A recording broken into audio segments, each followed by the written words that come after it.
നമസ്കാരം. എല്ലാ മാന്യ സുഹൃത്തുക്കൾക്കും സിനിമ എന്ന യൂട്യൂബ് ചാനലിൻ്റെ ഏറ്റവും പുതിയ വീഡിയോയിലേക്ക് സ്വാഗതം. ഈ പ്രാവശ്യത്തെ കേരള സ്റ്റേറ്റ് അവാർഡുകൾ വരാനിരിക്കുകയാണ്. ഈ ആഴ്ചയിൽ തന്നെയാണ് അതിൻ്റെ പ്രഖ്യാപനം എന്നുള്ളൊരു കാര്യവും നിങ്ങൾക്ക് എല്ലാവർക്കും അറിയാം. ഈ ഒരു അവസരത്തിൽ ഈ പ്രാവശ്യത്തെ ഏറ്റവും മികച്ച നടനുള്ള അവാർഡ് ആരായിരിക്കും നേടുക എന്നുള്ള ഒരു ചോദ്യം ഇപ്പോൾ സോഷ്യൽ മീഡിയയിലൂടെ സജീവമായി കൊണ്ടിരിക്കുകയാണ്. രണ്ട് പേരുകളാണ് ഇപ്പോൾ ഏറ്റവും പ്രധാനമായിട്ട് നിൽക്കുന്നത്. ഒന്ന് മമ്മൂട്ടി, മറ്റൊന്ന് ആസിഫ് അലി.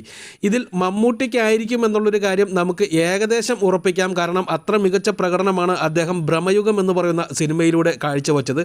ഇനി മാറി ആസിഫ് അലിക്കാണ് വരുന്നത് എന്നുണ്ടെങ്കിൽ ആസിഫ് അലിയുടെ പേരിൽ ഒരു സിനിമ മാത്രമല്ല, തലവൻ, adios amigos, level cross, Kishkindha Kandam എന്നീ 4 സിനിമകളുടെ പ്രകടനമാണ് അദ്ദേഹത്തിൻ്റേതായിട്ട് ഇതിനകത്ത് ഉൾപ്പെടുത്തിയിരിക്കുന്നത്. എന്ത് തന്നെയാലും ആസിഫ് അലിക്ക് കിട്ടിയാൽ പോലും അഡിയോസ് അമിഗോസ് എന്ന് പറയുന്ന സിനിമയിലെ പ്രകടനത്തെ നമ്മൾ വളരെ വില കുറിച്ച് കാണരുത്, അല്ലെങ്കിൽ അതിന് ആഗ്രഹിക്കുന്ന ഒരു പ്രതികരണം ജനങ്ങൾക്കിടയിൽ നിന്ന് കിട്ടിയില്ല എന്നുള്ളത് സത്യമാണ്. കാരണം മികച്ച പ്രകടനമായിരുന്നു അദ്ദേഹം അതിനകത്ത് കാഴ്ചവെച്ചത്. അതുപോലെ തന്നെ ലെവൽ ക്രോസ് എന്ന് പറയുന്ന സിനിമയിലും ഗംഭീര പ്രകടനം കാഴ്ചവെച്ചു. കിഷ്കിന്ധാകാന്ഡത്തിലെ പ്രകടനം എന്നെ സംബന്ധിച്ചൊരു സാധാരണ ആസിഫ് അലി പ്രകടനം മാത്രമായിട്ടാണ് എനിക്ക് തോന്നിയത്. എന്തിനേലും സിനിമ വലിയ ഹിറ്റായി എന്നുള്ളതുകൊണ്ടായിരിക്കാം ഒരുപക്ഷെ അത് വലിയ കാര്യമായിട്ട് ചർച്ച ചെയ്യപ്പെടുന്നത്. എന്നാൽ മമ്മൂട്ടിയെ സംബന്ധിച്ച് 2023 അദ്ദേഹത്തിന് അവസാനമായിട്ട് സ്റ്റേറ്റ് അവാർഡ് കിട്ടിയത്. അത് നൻപകൽ നേരത്ത് മയക്കം എന്ന ചിത്രത്തിന് പ്രകടനത്തിലാണ് അദ്ദേഹത്തിന് മികച്ച നടനായിട്ട് തിരഞ്ഞെടുത്തത്. എന്ത് തന്നെയായാലും ഈ ഒരു പ്രാവശ്യത്തെ നാഷണൽ അവാർഡ് ഒരു കോമഡി അവാർഡായി മാറി എന്നുള്ളൊരു കാര്യം നിങ്ങൾക്ക് എല്ലാവർക്കും അറിയാവുന്നതാണ്. മലയാളികളെ സംബന്ധിച്ച് ഉർവശിക്കും വിജയരാഘവനും പുരസ്കാരങ്ങൾ ലഭിച്ചിരുന്നു എന്നുള്ളത് സത്യമാണ്. എന്നാൽ പൃഥ്വിരാജ് ചിത്രമായിട്ടുള്ള ആട് ജീവിതത്തിന് പൂർണ്ണമായിട്ടും തള്ളിക്കളഞ്ഞതും നമ്മൾ കണ്ടതാണ്.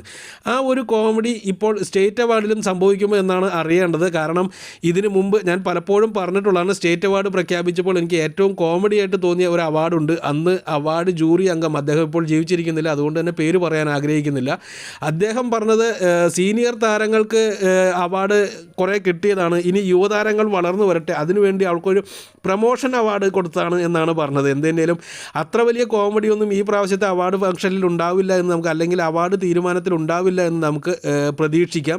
മികച്ച പുരസ്കാരങ്ങൾ ഈ 2 താരങ്ങളിൽ ആർക്ക് കിട്ടിയാലും അത് നല്ല കാര്യം തന്നെയാണ് എന്ന് തന്നെ പറയാം. പിന്നീടുള്ള പേരുകൾക്കൊന്നും തന്നെ വലിയ പ്രസക്തിയില്ല എന്നുള്ളതാണ് സത്യം. മറ്റു പല പേരുകളും കേൾക്കുന്നുണ്ടെങ്കിലും അതിനൊന്നും പ്രസക്തിയില്ല. ഈ 2 ചിത്രങ്ങൾക്കായിരിക്കും, അല്ലെങ്കിൽ ഈ 2 താരങ്ങൾക്കായിരിക്കും ഏറ്റവും കൂടുതൽ സാധ്യത. കൂടുതൽ ഭ്രമയുഗത്തിൽ മമ്മൂട്ടിക്ക് മാത്രമായിരിക്കില്ല, സഹനടന്മാരായിട്ട് അഭിനയിച്ച 2 പേർക്കും നല്ല സാധ്യത കാണുന്നുണ്ട്. എനിക്ക് തോന്നുന്നത് മികച്ച ചിത്രമായിട്ട് തിരഞ്ഞെടുക്കാൻ പോകുന്നത് ഭ്രമയുഗം ആയിരിക്കില്ല എന്നുള്ളതാണ്. അത് നിങ്ങൾ തന്നെ തീരുമാനിക്കുക. എനിക്ക് തോന്നുന്നത് മികച്ച ചിത്രം എന്നുള്ള പുരസ്കാരം കിട്ടാൻ പോകുന്നത് കിഷ്കിന്ധാകാന്ഡത്തിനായിരിക്കും എന്നാണ് എൻ്റെ വ്യക്തിപരമായിട്ടുള്ള അഭിപ്രായം. നിങ്ങളുടെ അഭിപ്രായങ്ങളും താഴെ രേഖപ്പെടുത്തുക. മികച്ച നായിക ആരായിരിക്കും എന്നുള്ള നിങ്ങളുടെ കാൽക്കുലേഷനും രേഖപ്പെടുത്തുക.